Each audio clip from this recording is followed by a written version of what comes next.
Radhe Radhe everyone. I hope आप सब अच्छे होंगे, आप सबकी तैयारी अच्छी चल रही होगी। तो आज है डे 18, 26 मार्च है और अष्टमी भी है। आप सबको नवरात्रि की बहुत बहुत हार्दिक बधाइयाँ। और ये रहा आज का मेरा टू डू लिस्ट। तो आज मेरे टू डू लिस्ट में वो सब चीज़ें हैं मैं जो रात में मैंने कल डिसाइड किया कि मेरी बहुत सारी चीज़ें अभी रह रही है, जैसे कंप्यूटर और बैंकिंग अवेयरनेस, इसको भी मुझे ऐड करना है। जैसे कि आधा आधा घंटे के ऐड करने हैं, 30 मिनट भी करूँगी अभी से तो बहुत है, मैं करूँगी लेकिन छोड़ना नहीं है। तो सबसे पहले मैंने अपनी रीजनिंग स्टार्ट करी है। तो यहाँ पे रीजनिंग में मैंने आज मिसलिनियस में इनपुट आउटपुट क्या है, तो मशीन इनपुट आउटपुट जिससे आता होगा उसे पता है कि उसमें कैसे क्या करते हैं। और इतने इजी क्वेश्चन थे, 2-3 क्वेश्चन थे उस वीडियो में और 3 में से 2 तो एकदम इजी थे, वो मेरे तुरंत हो गए। मुझे सर का देखना भी नहीं पड़ा, अपने आप खुद समझ में आ गया, इतने इजी लेवल के थे। मतलब इजी नहीं थे, अगर फर्स्ट टाइम करेंगे तो शायद वो हार्ड लगे, लेकिन ऐसा है ना, मैंने पहले 2-4 महीने पहले भी ये क्वेश्चन कर रहे थे ट्राई, तो इस वजह से मुझे तुरंत हो गए। लेकिन एक क्वेश्चन उसमें सर ने कहा था ये मेंस का, पीओ मेंस टाइप का था, और वो क्वेश्चन मैंने उसका वो तो निकाल लिया सॉल्यूशन की क्या चीज़ कैसे होगी। थर्ड क्वेश्चन है ये रहा, ए की वैल्यू बी ई मतलब किस लाइन वाइज आ रहे हैं और कितने नंबर्स आ रहे हैं। ओड और इवन में क्या था कि ओड में +3 है, इवन में -3 है। लेकिन जब उसे बनाने लगी, मतलब सब कुछ सॉल्व करने के बाद उसे जो स्टेप में करते हैं ना, उसमें दिक्कत हो रही थी। इसमें स्टेप 5 थे और ये 5 स्टेप बनाने में ही प्रॉब्लम आ रही थी, बाकी सॉल्यूशन तो हो गया था लेकिन समझ में नहीं आ रहा था, उसको तो फिर वीडियो देखनी पड़ी कि उससे कैसे क्या हो रहा है।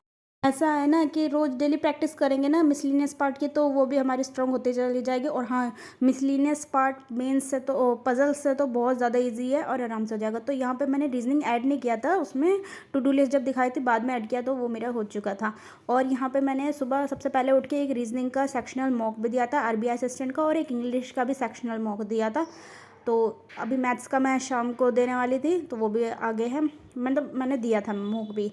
और उसके बाद मैंने इंग्लिश के ये करे वो कैब एडिटोरियल करे, तो वो कैब मैं कर रही हूँ निमिषा मैम से, एडिटोरियल वगैरह मैम करवाती हैं। तो उस पर क्या है कि डेली प्रैक्टिस हो जाती है, रिवीजन होता है, ज़्यादा से ज़्यादा मैम रिवाइज भी करवा देती हैं और साथ में सिंबल के थ्रू बहुत सारी चीज़ें याद कराते हैं, जैसे ईडियम, फ्रेजल वर्ब, ये सारी चीज़ें, और साथ में एक स्टोरी फॉर्म में वो कैब भी याद हो जाती है। तो रिवीजन पे रिवीजन जब होता है डेली रिपीटेड मोड पे, तो वो सारी चीज़ें याद होने लगती है। तो अब मैं अपने आप में इम्प्रूवमेंट देख रही हूँ कि मेरे को कुछ चीज़ें तो ऐसे हैं कि जो बिल्कुल याद हो चुकी है, अब उसको कभी भूलने के ही नहीं हूँ। तो नई नई चीज़ें सीख रही हूँ। हाँ, ऐसा होता है कि हम जो ये आरसीएस में आता है ना, मतलब आर्टिकल आता है, उसे हमें खुद रीड करना है, लेकिन पहले तभी जाके उसके बाद मैम का सुनना है कि मैम क्या बता रही हैं, तब भी फ़ायदा होगा। ठीक है, ऐसे नहीं कि मैम करवा रही है और हम हैंड फोल्ड करके बस सुन रहे हैं, देख रहे हैं, उससे फ़ायदा नहीं होगा। लेकिन आपको पहले आरसी करनी पड़ेगी खुद से। वो क्या मैम जो करवाती है उससे करो, बाद में जो आरसी होती है उसे खुद पढ़ो। डोट डेली होगा ना, तो आराम से धीरे धीरे चीज़ें होनी चलिए, मतलब शुरू हो जाएंगी कि ये चीज़ कंप्लीट हो रही है, टारगेट मेरा कंप्लीट होता जा रहा है। एक चीज़ और है, इंग्लिश में मार्क्स जल्दी इंप्रूव नहीं होते, लेकिन हाँ, अगर आप मॉक दे रहे हो और उसमें 30 में से 30 अटैम्प्ट करने की कोई ज़रूरत नहीं है। आप अगर 20 भी अटैम्प्ट कर रहे हो और वो फुल एक्यूरेसी के साथ है तो आपकी 20 नंबर आ जाएंगे। अगर आप 25 या 27 अटैम्प्ट कर रहे हो और उसमें एक्यूरेसी नहीं है, तो घट के वैसे भी वो 20 तक ही आएंगे, या फिर उससे ज़्यादा क्या होगा, नेगेटिव में और हो जाएंगे, मतलब 18 आएंगे, 17 आएंगे, 16 आएंगे। ज़्यादा मिस्टेक नहीं करनी है, हमें ऐसा करना है कि ज़्यादा से ज़्यादा बस हमें फोकस करना है एक्यूरेसी पे। जितनी ज़्यादा एक्यूरेसी रहेगी उतना ज़्यादा अच्छा होगा। और हाँ, मैंने आज सेक्शनल मॉक दिया था। इंग्लिश में तो मेरे वाहियात नंबर आए थे, तो उसका तो अलग ही हिसाब किताब है, उसको पूरा एनालाइज भी किया। और एक मैथ्स का भी दिया था, मैथ्स में मैंने 14 अटैम्प्ट किए थे, सिर्फ शाम को दिया था। 14 अटैम्प्ट किए थे और 14 के 14 मेरे सारे सही थे। उसमें से भी एक डीआई इतनी ईजी थी, वो मैं कर रही थी, लेकिन स्पीड कम है ना, धीरे धीरे स्पीड, बहुत ही धीरे धीरे कर रही थी शायद मैं, या फिर पता नहीं कहाँ क्या था।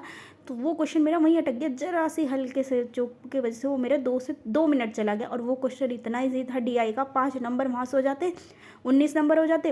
और एक क्वेश्चन मैंने स्किप कर दिया था, सिंप्लीफिकेशन का आ नहीं रहा था, और वो भी बहुत ईजी था। जब मैंने खुद किया तो 20 से 22 नंबर मेरे बन रहे थे खुद से, मैं जब कर रही थी। उसमें 2 डीआई थी, एक डीआई भी बहुत ईजी थी, पर वो पाई डायग्राम डिग्री वाली थी, जो करते होंगे उन्हें पता होगा।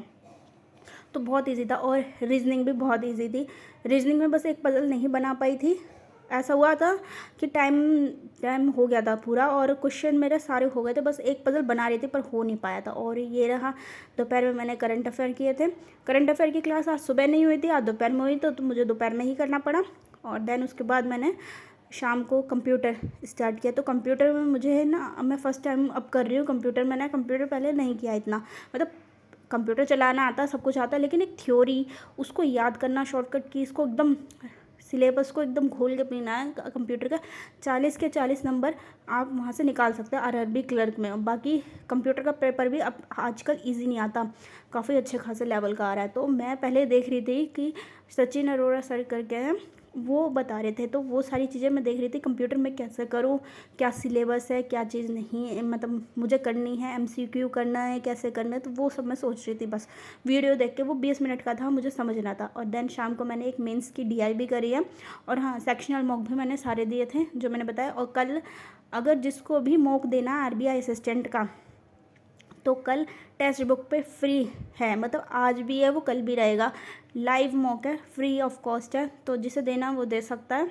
और मेंस की डीआई मेरे को इजी टू मॉडरेट है, कर रही हूँ, एक बार में नहीं आ रही समझ, लेकिन जब दोबारा कर रही हूँ ना तो वो मेरे को आराम से समझ में आ गई है। तो ऐसा नहीं कि बहुत टॉप के डीआई है, एकदम हाई लेवल की नहीं करनी, लेकिन हाँ जैसे करनी है, स्टार्ट करनी है, छोटे से स्टार्ट करते हैं हमेशा। तो ये सब चीज़ें करते करते मेरे को हो गई थी शाम, और आज था मेरा फास्ट अष्टमी का। तो ये सब काम करने में अभी रात के बज रहे हैं 9 साढ़े 9 होने वाले हैं।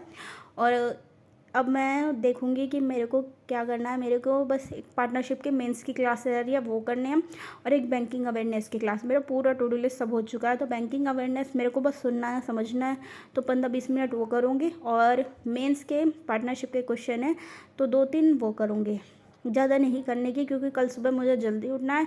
कल नौमी मतलब कल कन्या जमाना है, तो ये सब काम में भी टाइम लग जाता है। तो कल का शेड्यूल हो सकता है मेरा थोड़ा लेट स्टार्ट हो, 12 से 1 बजे के आसपास, दिखता है, कल पे डिपेंड है। और देखो भाई, रोज़ डेली प्रैक्टिस करने से ही हमारी इम्प्रूवमेंट होगी। अपनी प्रैक्टिस में लग जाओ, अपने मम्मी पापा के लिए, अपने लिए, सेल्फ के लिए भी बहुत कुछ करना बहुत ज़रूरी है। उन लोगों का मुंह बंद करना है जो आपको बहुत बुरा बोलते हैं या आपको परेशान करते हैं। तो ये सब चीज़ों को फोकस करते हुए अपनी पढ़ाई पर ज़्यादा फोकस करें। नेगेटिव बिल्कुल नहीं होना कि उन्होंने कुछ कहा है तो हम उनको जाके सुनाएं या बहस करें, कुछ नहीं करना। आप अपने वर्क पे फोकस करो और भगवान पे बस वो रखो अपना ट्रस्ट, और अपने ऊपर भी ट्रस्ट पूरा करना है। अपने प्रोसेस धीरे धीरे होगा, लेकिन सब होगा आराम से। और हाँ, आज है रामनवमी, तो रामनवमी को आप सबको हार्दिक बधाई, और जय श्री राम का नाम लेके सब कुछ अपने लाइफ में स्टार्ट कर दीजिए। जो होगा देखा जाएगा। अपने आप 100% से 200% देना है, बिल्कुल भी नहीं चूकना है। तो होप सो आपको मेरी वीडियो अच्छी लगी हो तो प्लीज़ सब्सक्राइब करें। Thank you.